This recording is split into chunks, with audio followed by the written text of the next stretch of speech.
को नमस्कार। हमने राजस्थान स्थिति व विस्तार के अंतर्गत अपने पूर्व वीडियो में चर्चा की थी कि राजस्थान के अक्षांशीय और देशांतरीय विस्तार के बारे में। आज हम उसी कड़ी में आगे बढ़ते हुए राजस्थान के अक्षांशीय और देशांतरीय विस्तार के साथ साथ राजस्थान की महत्वपूर्ण विशेषताओं पर चर्चा करेंगे। तो देखिए, आप सबसे पहले जहां हमने पूर्व वीडियो में अपना अध्ययन रुका था वहीं से हम आगे बढ़ते हैं। तो हमने बात करी थी कि राजस्थान की जो स्थिति है वह अक्षांश के आधार पर 23 डिग्री 3 मिनट उत्तरी अक्षांश से लेकर 30 डिग्री 12 मिनट उत्तरी अक्षांश तक है। तो अगर हम अक्षांश के आधार पर बात करें तो आप देखिए, जो 0 डिग्री रेखा है जिसको हम 0 डिग्री अक्षांश रेखा या भूमध्य रेखा कहते हैं, इस भूमध्य रेखा के उत्तर में एक 23.5 डिग्री कर्क रेखा है। उस कर्क रेखा राजस्थान के बिल्कुल दक्षिणी भाग से होकर गुजरती है। ये जो राजस्थान की स्थिति जो कर्क रेखा के समीप से है, वहाँ सूर्य की किरणें 21 जून को लंबवत गिरती है और 21 जून को सूर्य की किरणें बिल्कुल सीधी गिरने के कारण राजस्थान में जो ग्रीष्म ऋतु है वो अत्यधिक तीव्र होती है। जबकि अगर हम शीत ऋतु की बात करें तो शीत ऋतु जब राजस्थान में होती है उस समय सूर्य मकर रेखा पर लंबवत होता है और मकर रेखा पर लंबवत होने के कारण राजस्थान में शीतकाल में तिरछी किरणें पड़ती, इसलिए कम ताप की प्राप्ति होती है।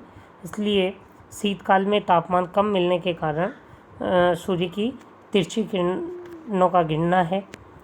तो मकर रेखा जो है वो 23.5 डिग्री दक्षिणी अक्षांश रेखा को हम मकर रेखा के नाम से जानते हैं। तो इन तथ्यों पर हमने पूर्व वीडियो में भी चर्चा की थी। आज हम इस पर एक रिकॉल के रूप में आपसे चर्चा करने के बाद अब आगे बढ़ते हैं। तो हम देखते हैं कि राजस्थान के अक्षांशीय अंतर की जब हम बात करें तो 60 डिग्री 9 मिनट का अंतर मिलता है, अर्थात 7 डिग्री 7 अक्षांश जो हैं वो पूरे अंतर के रूप में आप समझ सकते हैं। राजस्थान का देशांतरीय जो अंतर है वो 8 डिग्री 47 मिनट का मिलता है। ये महत्वपूर्ण तथ्य हैं जो प्रतियोगी परीक्षाओं में भी पूछा जाता है। राजस्थान के पश्चिमी भाग और पूर्वी भाग में अगर हम समय के अंतर की बात करें तो लगभग राउंड ऑफ में 36 मिनट का अंतर रहता है, लेकिन एग्जैक्ट अगर हम अंतर निकालें तो 35 मिनट 8 सेकंड का अंतर रहता है। जब आप राजस्थान का मानचित्र देखेंगे तो जो जैसलमेर और इधर धौलपुर में जो राजाखेड़ा तहसील है, इस पूर्वी भाग और इस पश्चिमी भाग में जो अंतर है समय का, वो अंतर आता है 35 मिनट 8 सेकंड। राउंड ऑफ में आपको ध्यान रखना है 36 मिनट। और ये दो स्थान हैं, जैसलमेर में बात करेंगे तो कटरा और धौलपुर जिले में अर्थात पूर्वी भाग की ओर बात करेंगे तो सिलोन के मध्य का समय अंतर है। समय निर्धारण सामान्यतया देशांतर रेखा के आधार पर ही किया जाता है। तो आपको एक महत्वपूर्ण फैक्ट ध्यान रखना है कि जो समय का अंतर है वो किसके आधार पर है, देशांतर रेखाओं के आधार पर है। तो समय का निर्धारण हम किसके आधार पर करते हैं, देशांतर रेखा के आधार पर, जबकि जलवायु का जो निर्धारण हम करते हैं वो अक्षांश के आधार पर करते हैं। तो जो अक्षांशीय जो स्थिति है, यहाँ से होकर एक कर्क रेखा जिसका मान दिया था हम 23.5 डिग्री कर्क रेखा कहते हैं, 23.5 डिग्री उत्तरी होने के कारण इसका नाम जो है कर्क रेखा है। यहाँ से लेकर 30 डिग्री 12 मिनट तक जो अलग अलग रेखाएं जो क्षैतिज रूप में हैं वह अक्षांश रेखाएं कहलाती है और इन अक्षांश रेखाओं के आधार पर ही हम जलवायु का निर्धारण करते हैं। राजस्थान में कर्क रेखा की जो लंबाई की बात करें अगर तो 26 किलोमीटर मिलती है। अगर राजस्थान के क्षेत्रफल को भारत के क्षेत्रफल के आधार पर हम गणना करें तो राजस्थान देश के कुल क्षेत्रफल का 10.41% धारण करता है, 10.41% धारण करता है। इसका जो कुल क्षेत्रफल है वो 3,42,239.74 वर्ग किलोमीटर है। तो अगर वर्ग किलोमीटर में बात करें तो 3,42,239.74 वर्ग किलोमीटर इसका क्षेत्रफल मिलता है। अगर हम वर्ग मील की बात करें तो 1,32,139 वर्ग मील इसका क्षेत्रफल मिलता है। राजस्थान क्षेत्रफल की दृष्टि से 1 नवंबर 2000 के बाद पहला स्थान रखता है। क्योंकि उस समय मध्य प्रदेश और छत्तीसगढ़, तो मध्य प्रदेश का विभाजन हो गया था। तो 1 नवंबर 2000 से पहले अगर आपसे पूछे कि भारत का सबसे बड़ा राज्य कौन सा था, तो उस समय मध्य प्रदेश था। लेकिन जब मध्य प्रदेश का विभाजन होता है और एक छत्तीसगढ़ नया राज्य बनता है, तो उसी तिथि से राजस्थान क्षेत्रफल की दृष्टि से पूरे भारत में पहला स्थान रखता है। अगर हम राजस्थान के क्षेत्रफल की दृष्टि से 4 बड़े जिलों की बात करें तो जैसलमेर, बाड़मेर, बीकानेर और जोधपुर। सबसे बड़ा जो जिला है वो जैसलमेर है, दूसरे नंबर पर बाड़मेर है, तीसरे नंबर पर बीकानेर है तथा चौथे नंबर पर जोधपुर है। चारों जिले पश्चिमी राजस्थान के अंतर्गत आते हैं, मरुस्थलीय जिले हैं। और क्षेत्रफल की दृष्टि से अगर हम सबसे छोटे जिलों की बात करें तो सबसे छोटा जिला है धौलपुर, जो कि पूर्वी राजस्थान में आता है। दौसा पूर्वी राजस्थान में आता है।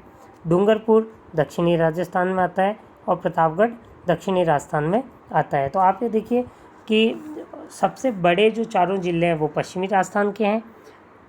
जो सबसे छोटे जिले हैं क्षेत्रफल की दृष्टि से, उसमें 2 जिले पूर्वी राजस्थान के हैं और 2 जिले दक्षिणी राजस्थान के हैं।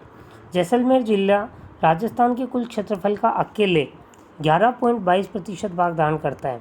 जैसलमेर कुल क्षेत्रफल का 11.22% धारण करता है, जबकि जो धौलपुर जिला है वो मात्र 0.89% क्षेत्रफल धारण करता है। तो राजस्थान के सबसे छोटे जिले से सबसे बड़ा जिला का जो अगर अंतर की बात करें तो लगभग 12 गुना अंतर आता है। राजस्थान के सबसे छोटे जिले से जो सबसे बड़ा जिला है उसका अंतर है 12 गुना। जैसलमेर एकमात्र ऐसा जिला है जो राजस्थान के कुल क्षेत्रफल का 10% से भी अधिक धारण करता है। ये भी एक महत्वपूर्ण फैक्ट है जो विभिन्न परीक्षाओं में भी पूछा जाता है। अब हम आगे बात करें कि अगर हम संपूर्ण विश्व के संदर्भ में बात करें तो राजस्थान का क्षेत्रफल जो है मात्र 0.25% है। राजस्थान का क्षेत्रफल 0.25% है, जबकि भारत के संदर्भ में हम बात करें तो राजस्थान का क्षेत्र मात्र 2.42% है। राजस्थान जर्मनी व जापान के बराबर है। अगर देशों के आधार पर हम बात करें तो राजस्थान का जो